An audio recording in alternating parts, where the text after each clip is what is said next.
How far behind are you on your promises, on your dreams? Because when all is said and done, more is said than done. People say far more than what they do. It's interesting at certain times in your life, sometimes it's attached to an event like New Year's Eve resolutions, a birthday, an anniversary, some particular time frame that people say, well, I'm going to start then. When this time happens, that's when I'm going to start. I'm going to start next year. I'm going to start on my birthday. I'm going to start after that event. It's interesting that we tend to disempower ourselves by creating a procrastination between now and when we're going to get started. And the longer the gap between the thought and the action, the less likely there's going to be action. Because many times when you make a promise or create a dream or make a statement, many times this is the height of your emotion. Whether that emotion is motivated by pain, means that you're sick of what you got or what you are or who you are, or pleasure, that you seek what you want or who you want to become, that is at the peak. And the longer the time between that peak and the time you take action, the more the fire of emotion will start to burn out. And by the time it gets to that time, you tend to forget about it or hope everyone else forgets about it. Like, how quickly do people stop acting on their dreams or their resolutions at New Year's Eve after the time and on the first? Many times they only last a day or two on their new diet, on their action, the new career, the new wealth creation plan, whatever it might be. And that's very interesting because we tend to procrastinate. And I've developed a course on it, but I'm going to release it later because I haven't got time at the moment. There's a great saying that the best time to plant a tree was 20 years ago. Interesting, eh? The worst time to plant it is tomorrow, because then you're creating a habit of procrastination. And the second best time is right now. The best time to act on your dreams is when you first dreamt it, would be in the past. The worst time you can act on your dreams is tomorrow, because there's always going to be tomorrow. You're embedding into your subconscious mind, tomorrow I'm going to start. Then tomorrow comes and you start again tomorrow and tomorrow. The second best time to act on your dreams is now, not today. I'm going to start today, which is interesting because today is still 24 hours. So a lot of time people say, I'm going to start today, and they leave it to the end of the day, and all of a sudden they get ambushed by other noisy activities which are not really relevant to you achieving that goal or that dream or making that promise into a reality. And that's what today's session is about, is turning your dreams into a reality, into creating the environment and the person that you have to become to make sure those things happen. Now, you've heard lots of different things of how to set goals, and setting goals is easy. I mean, everyone has dreams. The world is not short of dreams. What it is short of is people who live their dreams. So how do you live your dream? Well, you only have now, the present. That's why they call it the present. The right this minute. So first clue is to, if you think it, get it off your mind by taking immediate action rather than saying, I'm going to start when. I'm going to start then. Because as soon as you do that, you're already starting to create a habit of procrastination or delay. Before you know it, your life is run out. As the old saying goes, the older you get, the faster your life tends to go by. Your life is like a toilet roll. The closer to the end you get, the faster it seems to go. And then you look back, and the only things you're going to have in regret as you get to more the vintage age, as I am, is not the things that you've done, but more so the things that you haven't done. So let's get started. Now, as I shared at the start, motivation tends to be the thing, that emotional motivation, the things that get you all up and antsy or pumped up, inspired. Yes, I'm going to do this, I'm going to do this, I'm going to do this. First clue is don't share that with the world, because the world is probably a bit overused, saying more than what you do anyway, and they're probably, here they go again. Another bunch of broken promises. It's not if it's just when you actually don't take action on them and achieve them. So I always suggest that if you're going to have a goal that's meaningful to you, then it's only your personal business. So just work away. Let your actions and let your results speak for themselves. I don't listen to what people say. I more look at what they do. Many times the more they say, the less they're likely to do. So be a person who does more and says less. The person who talks with their hands, not with their mouth. And there's a lot of people who talk with their mouth, particularly when they get a few hours under the table, particularly on special events when they're all emotional, ready to go, and they want to brag about what they're going to do rather than share what they've actually done. So yeah, motivation may be a great thing to get you up and antsy to take action. But if motivation just get you started, it doesn't actually get you finished. What gets you finished is discipline. Now, discipline is doing what you need to do when you don't feel like doing it. And discipline is doing what you need to do, not what you feel like doing. So don't always act on what you feel like doing, because many times we may feel lazy, we may feel tired, we may feel a bit over it, and you come up with all the different justifications why you're not going to do it. Just ask yourself, is this important to me, and this is what I need to do? And don't wait till you feel like doing it, because you're never going to feel like doing it. If I feel like exercising when I feel like exercise, I probably wouldn't exercise anywhere near as much as I do now. But what I do know is once I exercise, then I feel great after it. I don't wait to feel great to exercise. I exercise first. If I need to grow fruit off the fruit tree, I have to plant the seed first and go through the labour and go through the work and go through the discipline of fertilising it and weeding it and getting the bugs off it and watering it and looking, and then I get the fruits of my labour. The fruits of your labour happens after the labour. But the labour is a grind. A lot of people don't like the grind, and if there's one thing I can share with you, it's important that you learn to enjoy the grind, enjoy the hardship, enjoy the work, the labour to get the fruits, because you have to do the work before you get the fruits. Very easy to sit there in your living room chair and dream about the joy of the fruits, but ultimately you have to get off the chair and get your hands dirty and get them in the dirt in the form of labour of work. Yes, we call work. And sometimes if that work is attached to a cause or something, a purpose or something that's really important to you, it's easy to do. It's very hard to do when that work is attached to something that is meaningless to you or not fulfilling. Because ultimately, as you're doing the work, you have to think of the outcome. You have to think of the fulfillment. When I train for a world championship in martial arts, I'm doing the work.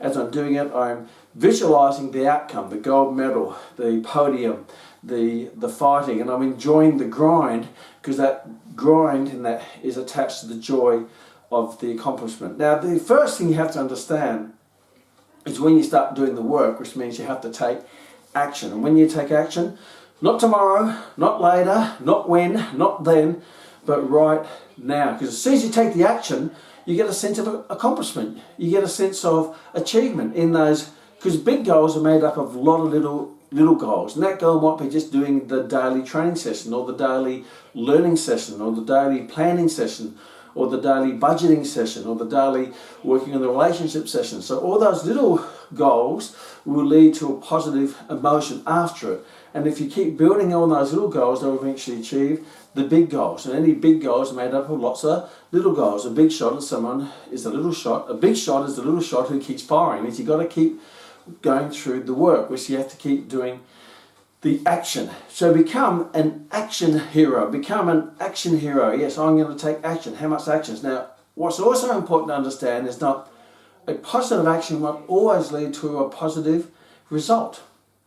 A positive action won't always lead to a positive result. I've personally competed in approaching 30 world martial arts championships, and I've trained positively with actions in my training leading up to all of those. But I haven't won every time. I haven't won every fight. I haven't won every championship. I haven't gone away with the silverware or the goldware or the medals. But what I do know is that if I keep taking positive actions, I won't always get a positive result or positive outcome. But over time, if I keep taking positive actions, I'll end up with enough positive results to justify all the positive actions. And many times if that positive actions leads to a not so positive outcome, then there's a good lesson in that. Because when you're chasing your dreams, there's no succeeding or failing, there's just progressing and learning. And that's all it is. And if you do that, progress and learn, then over time you're going to have enough wins, enough successes. There's going to be some what people call failings, I'll call them lessons in there, that's going to build your foundation of success. As the founder of Jiu-Jitsu beautifully said, in Jiu-Jitsu there's no winning and losing, there's just winning and learning. And if you take that approach to things, then you're not going to be fearful of taking the action. Because I think a lot of times people are fearful of failure. But the more you fail, the more you succeed. You know, if you want to increase your success rate, increase your failure rate, as long as you're not making the same mistake. Make lots of different mistakes over that time. You get lots of lessons, lots of wisdom, lots of experience, and that's going to build a great foundation. And get them done as fast as you can, you know, as early as you can, so then you can enjoy the fruits of your success later, rather than wait till later before you go through what I call the lessons. So discipline is taking actions, and taking those actions, most of the time the biggest challenge is when you don't feel like doing it, that's when you should be doing it. So if you start to go through this little debate in your head, oh, will I or won't I, and you start to go through the list of the normal excuses, I'm too tired, I didn't get much sleep, it's raining, I've got a bit of a cold, and when you start getting that, you already know that's when you should take action. So turn those little excuses, which you convince yourself, and the easiest person to fool is yourself, reasons, but really they're excuses. And yes, sometimes there is a legitimate excuse. You have a significant injury. That doesn't mean you don't take any action. That just may mean that you may change the action that you take on that particular day around that injury or that obstacle or that setback or whatever it might be. But you still always take, even if it's the minor action, because the journey of 1,000 miles starts with one step and another step and another step. And sometimes you're taking big steps, sometimes you're taking multiple steps every day, but as long as you keep progressing forward, because the only time you fail is, number one, when you don't start, you fail automatically, and number two is when you quit. But if you don't quit and you keep going, you eventually will succeed. As the great Thomas Edison, the inventor who invented the incandescent light bulb, he attempted 10,000 times before he successfully created the incandescent light bulb, which is a light here now. I appreciate that he didn't quit at 9,999. And there's a journalist who was interviewing him when he was around 6,000, and the journalist said to him, "Hey, Thomas, you've failed 6,000 times to create the incandescent light bulb. When are you going to stop?" And he says, "No, you don't understand. I have been successful 6,000 times on how not to make the incandescent light bulb." So if you take that approach, is that you're eliminating the ways not to achieve what you want to achieve. Eventually you will start to achieving what you want to achieve. There's a great book called Rich Dad, Poor Dad by Rob Kiyosaki. And he has two dads. His real dad, who's a poor dad, and his rich dad, who's a sort of a friendly dad, associate type thing, who's a dad was one of his mates. And he asks his rich dad, how did you get so rich? How did you make so many good decisions to get rich? And he says, well, what I basically did is I made so many bad decisions, I ran out of bad decisions and I was just left with the good decisions. But you have to go through the bad financial decisions to eventually eliminate them to get to the good financial decisions that will make you rich. So every action is not always going to lead to every positive action is not going to lead to a positive result, but it may lead to a positive lesson that's going to make you more experienced and more wise and more knowledgeable and more skilled to make a better decision. And then that will come out with a positive result, and sometimes it won't be positive. It's going to give you another lesson, another skill set, another mindset, another piece of wisdom that's going to make you, and life is all about making better decisions. But to make the better decisions, you have to go through maybe the not so good decisions. So your actions, and if you create a non-negotiable standard of actions on a day-to-day basis. These are my non-negotiables. Now, you already set non-negotiables of brushing your teeth. And when you were young, that wasn't necessarily enforced by you. That was probably enforced by your parents. My dad, you know, when I get up in the morning, have you brushed your teeth, son? Yep. And at night time, when I'm really tired and about to go to sleep, he says, have you brushed your teeth? And I say, yes. He says, give me a smell, and I have to breathe. And we smelled the toothpaste, and I say, give me a smell. I go, okay, I haven't brushed it. I started to try to get myself out of brushing my teeth because I was tired. But that onset of actions, being disciplined by my father and mother, created a habit. And then it just becomes a habit. Now, no matter how tired I am, if I fall asleep on the couch or I fall asleep, I haven't brushed my teeth. I just automatic pilot.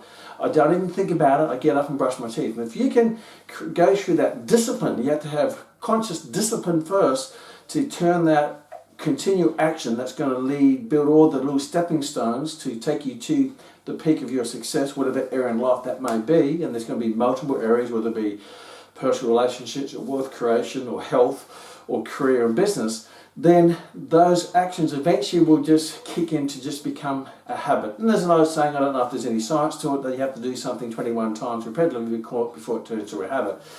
Well, I'm not sure how much truth in that, but basically it means you have to do it a lot. And if you keep doing it a lot, it just becomes a set pattern. A lot of time, if you don't not conscious of it, your body will go into inappropriate habits of laziness or not doing things or procrastinating or putting it off or not brushing your teeth or not spending less than what you earn to become wealthy or not going for the exercise session that's going to make you healthy or not, telling your partner that you love them every day, that makes a relationship blossom or whatever it might be. Because if you leave a garden to itself, it will eventually grow weeds. You don't have to plant weed seeds for the garden to grow weeds. They just grow. So before you know it, if you leave something unattended, it will head south. It will be a negative overall result. If you leave a garden by itself and you don't nurture it, you don't water it, you don't pull out the weeds, and you put the weed killer in there and put fertilizer in it and look after and prune it, then the garden will head south. To make it head north, it has to be consciously worked on. And everything that is not measured, if you don't measure it and progress it, and then you're going to find it goes south. You want to make it go north. It means there's all those positive actions that lead to habits. And those habits, over time, yes, those habits will create results. But most importantly, all those habits over time will create what I call become a part of your character. They'll become of who you are. And eventually people say, why do you do what you do? And the best thing you can say is because that's who I am. It's not because you want a result or because that's just who I am. I'm a disciplined person of character who does what needs to be done to get things done, to get them off my mind. That's going to overall, and that will eventually transfer into all aspects of your life, because that character will not necessarily be isolated to that particular area, but ultimately you'll apply it to other areas of your life.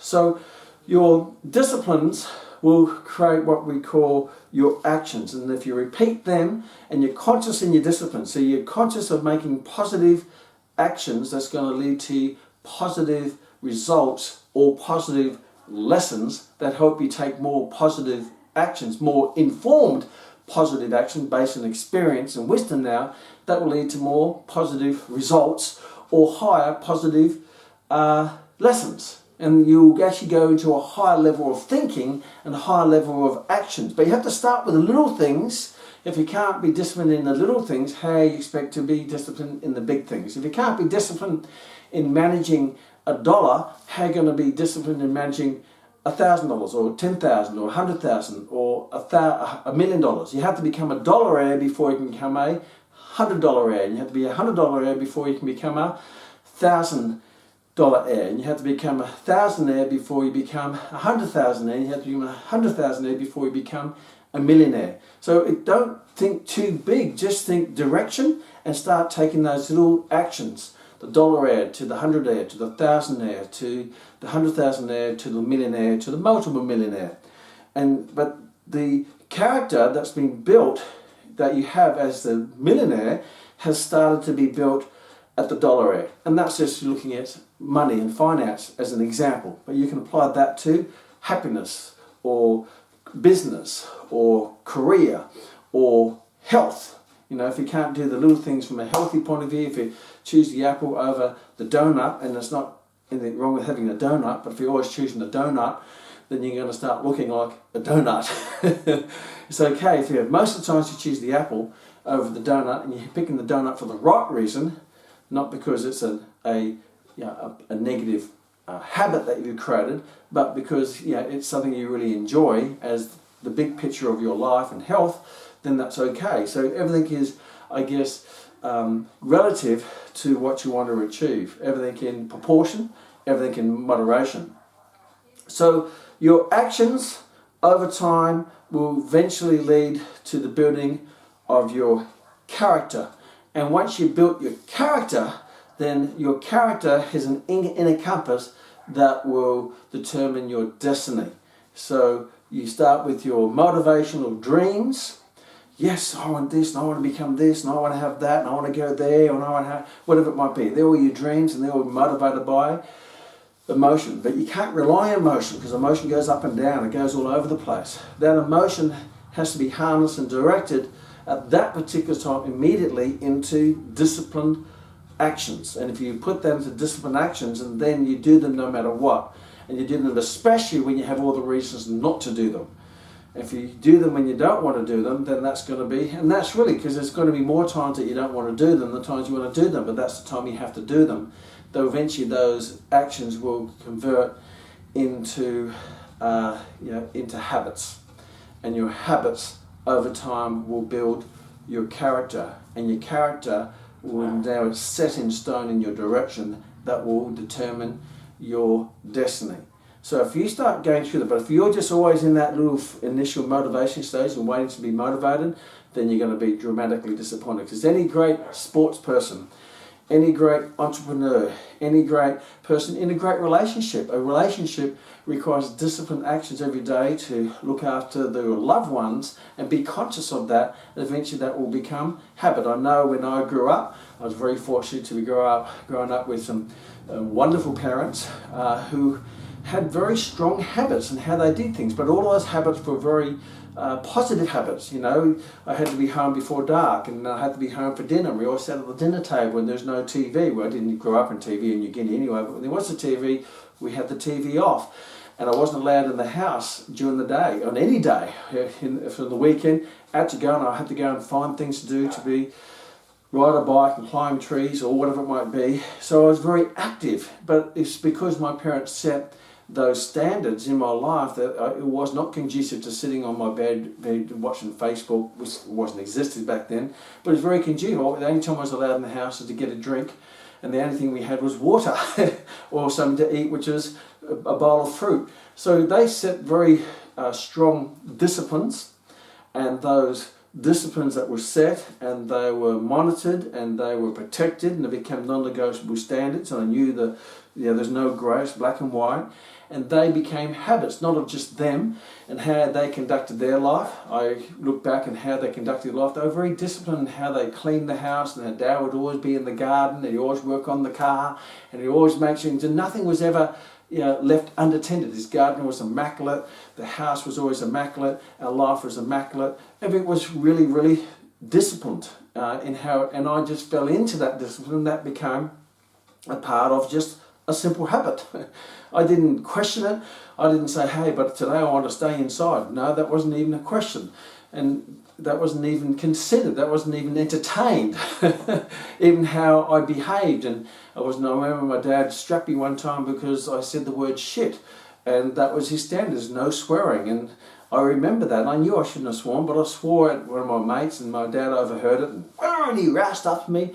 But that was just a non-negotiable standard. And all those non-negotiable standards and habits built a foundation of character that now I have grown into throughout my life and applied to my sport and my relationship and my business and my life and every aspect of their life. So really the ultimate thing is to go through this to build that character within yourself, that now that's like a shield of protection against the laziness and the procrastination, because that's just not who you are. So if someone says why you do what you do, and the best thing you can say, that's just who I am.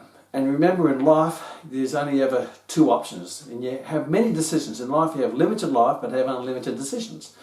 And every decision you make, whether you go for that run or not go for the run, or do something and not do something, or save $1 or spend $1, or go out of your way to make your loved ones feel special, important and worthwhile, or not because you couldn't be bothered, you actually only have two outcomes. You actually have a decision where you say, well, there's the right thing to do, and there's the easy thing to do. There's the right thing to do and the easy thing to do. So every time you make a decision, will I or won't I, ask yourself, what is the right thing to do, and what will be the easy thing to do?